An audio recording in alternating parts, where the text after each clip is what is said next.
Saudi আরবে শীত পড়লেও যেন মনে হয় শীত নাই। কেননা এই যে এই বোর্ডটা দেখতে পাওয়া যাচ্ছে, এই বোর্ডের মধ্যে আগুন জ্বলে সবসময়তেই। যখনই সৌদিরা আসে এই বোর্ডের মধ্যে আগুন জ্বালিয়ে দেয়। ছাইও লেগে আছে, এই ছাইগুলোকে এখন ধোয়া হচ্ছে। এই যে, তবে দেখে মনে হচ্ছে যে খুবই পাতলা হবে, এগুলো পুড়ে যাবে, হয়তো ফুটে যাবে, কিন্তু ফুটে না, প্রচুর পরিমাণ ভারী।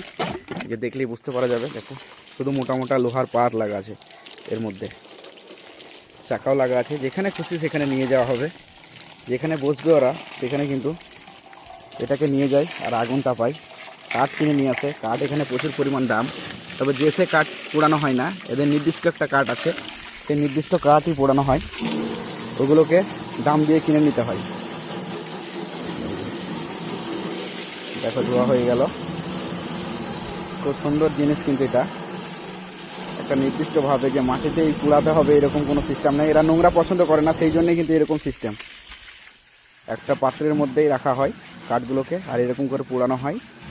ছাইগুলোকে তো বাইরে ফেলা হয়, বুঝতেই পারা যাচ্ছে। আর আমাদের দেশে তো এরকম সিস্টেম নেই, অবশ্য মাটিতেই পুড়িয়ে দেয় প্যাকেট, তারপরে আরও নানান রকম জিনিস আছে। সেসব জিনিসগুলোকে নিয়ে আমাদের আগুন তাপানো হয়। আর এদের আগুন তাপাতে হবে, এটা একটা রুলস। শীত এলেই এরা কাঠ জোগাড় করে, এগুলোকে জোগাড় করে, তারপরে শীত এলেই কিন্তু এগুলোকে ব্যবহার করে। ঠিক পিঁপড়ের মতো এরা আগে থেকে সংগ্রহ করে রাখে। এই যে মরুভূমির দৃশ্য, দেখো আশেপাশে যে বাড়িগুলো দেখা যাচ্ছে অনেকটাই দূরে দূরে।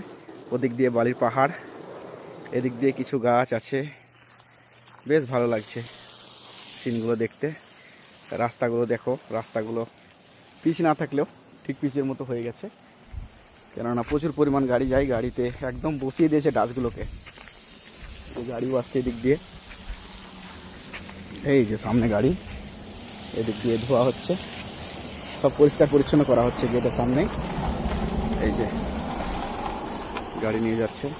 অ্যালোভেরা গাছ দেখো এখানে কত সুন্দর হয়েছে অ্যালোভেরা গাছটা।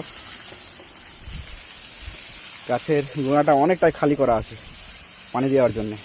প্রচুর পরিমাণ পানি হাঁটবে, কিন্তু বেশি পানি দিলে আবার গাছ মরে যায়, এই এক সমস্যা। তবে এখানে পানি দিলে সমস্যা হয় না, কেন বালিতে সব টেনে নেয়, নিচে দিয়ে চলে যায় গেটের সামনে। তাই এই জায়গাটা পরিষ্কার করা হচ্ছে দেখো। কেননা সৌদিরা কখনোই নোংরা পছন্দ করে না, কোনো মানুষই পছন্দ করে না নোংরা, পরিষ্কার পরিচ্ছন্নই পছন্দ করে। তবে সৌদিরা লোক নিয়ে এসেছে আসলে নোংরা পরিষ্কার করার জন্যই, সেই জন্য এই কাজগুলোকে করতেই হবে। তো বন্ধুরা, ভিডিওটা ভালো লাগলে সাবস্ক্রাইব করে রেখে সাথে থেকো।